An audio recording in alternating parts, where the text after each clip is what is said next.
Hi, I'm Bob Bednarz with Guarantee Mortgage, a residential loan specialist here in the San Francisco Bay Area. Today, I'm going to talk about navigating the waters of a rising interest rate market. But before I do, I want to tell you a little bit about myself and my experience in the mortgage business. I started my career back in 1992, and I defied the notion that mortgages are transactional. I have built my reputation on referral marketing for the last 30 years. I received constant repeat business through building relationships. My goal is to be your lender for life. I started my career as a mortgage lender in 1992, and to get an idea of what the last 30 years have been like, let's take a look at this mortgage chart. I came into this industry at a time when the market was where rates were beginning to drop below 10%. This was already after mortgage rates hit an all-time high of 18.45% back in October of 1981. 18.45%. Think about that for a minute. If you could get a 30-year fixed rate of 8% back in 1992, you were getting a fantastic deal. So I cut my teeth in the mortgage business, dialing for dollars, promoting 8% mortgage rates, using direct marketing methods of snail mail and cold calling to look for new refinance business. These days, I no longer dial for dollars, but I still find snail mail campaigns very effective, even in this era of digital marketing. Once mortgage rates hit a low of 6.75% back in early 1994, mortgage rates shot up, similar to the way they're doing today. That's why I focused my attention at that time to purchase loan. That era ushered in the concept of pre-approvals. Until then, a potential buyer could make an offer on the property without getting pre-approved or even pre-qualified. Pre-qualification means that I, as a loan officer, review your financial documents to determine your ability to buy a home. Pre-approval, on the other hand, means an actual underwriter has reviewed all of the borrower's income, asset, and credit documents and gives an official stamp of approval based on current underwriting guidelines.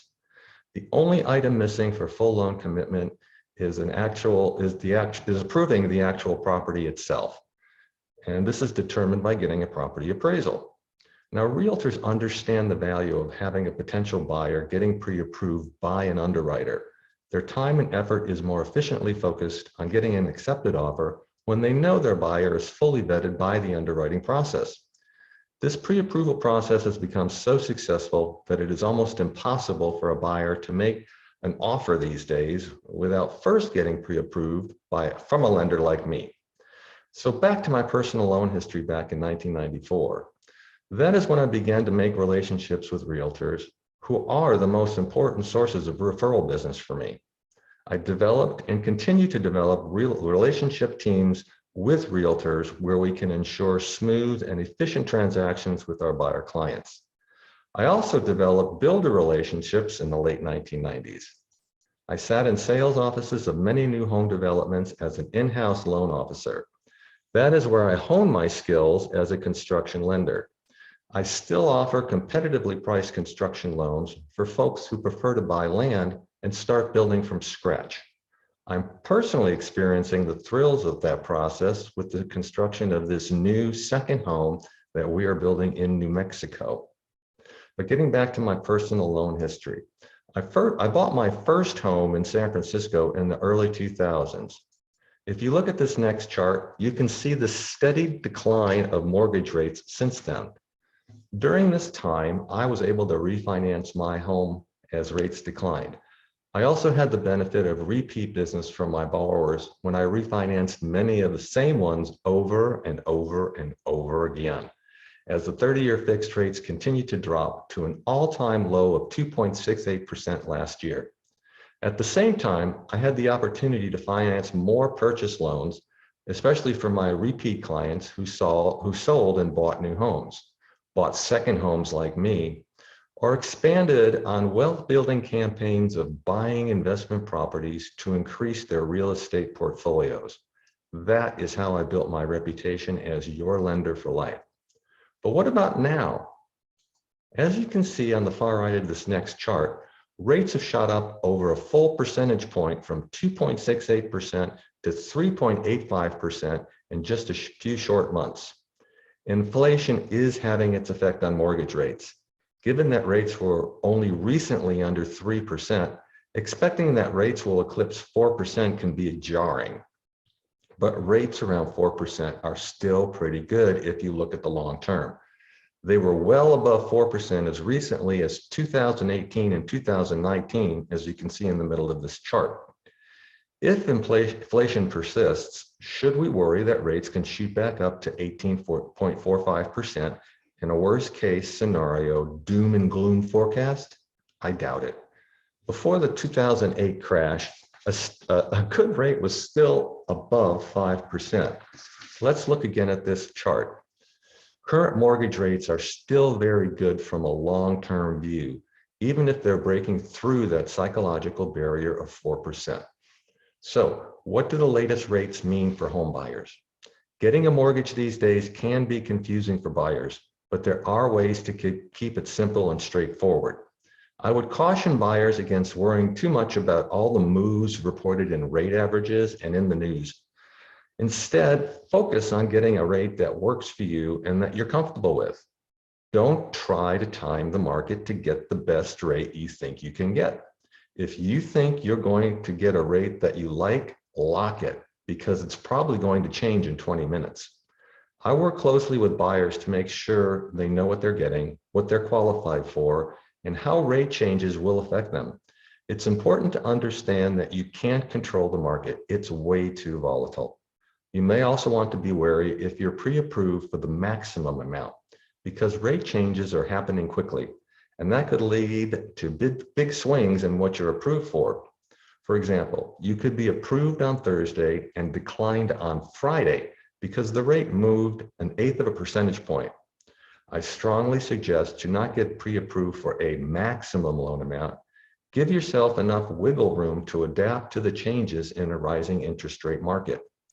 And if you're waiting for home prices to drop because interest rates are going up, don't hold your breath. The factors driving up home prices are simply supply and demand, not mortgage rates.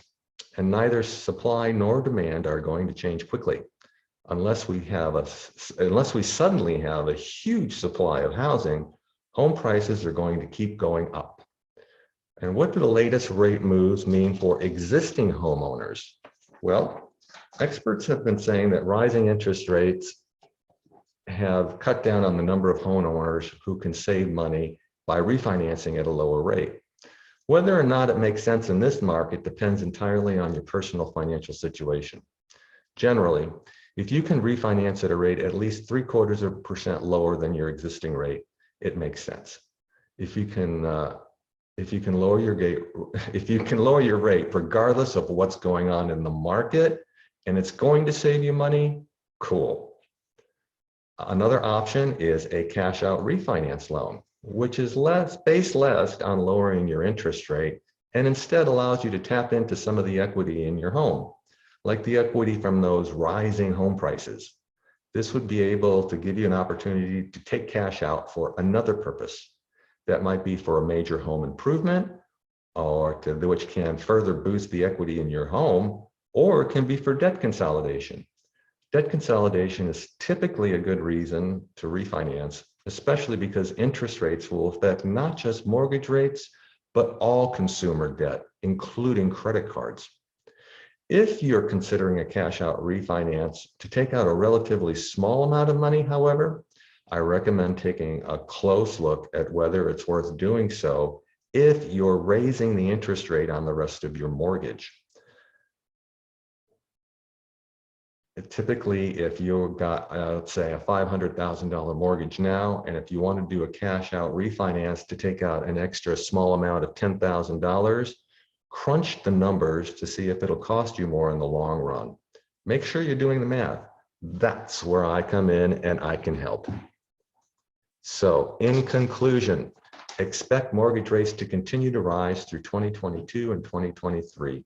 With inflation, job growth, and continued economic recovery, all helping to push rates up to levels we have not seen since before the pandemic. Despite the upward trend, I expect there to be minimal impact on short-run demand for home buying. Since most home buying decisions are less about the bottom line and more about personal circumstances, the most noticeable impact on rising rates are likely to be on refinancing, especially cash out refinances. Counterintuitively, it's possible we could see a temporary increase in both purchase and refi demand as households rush to lock in lowish rates before they rise any further. Let me know if I can help you navigate the waters in a rising interest rate market. Here is my contact information. I am Bob Bednarz, and I want to be your lender for life.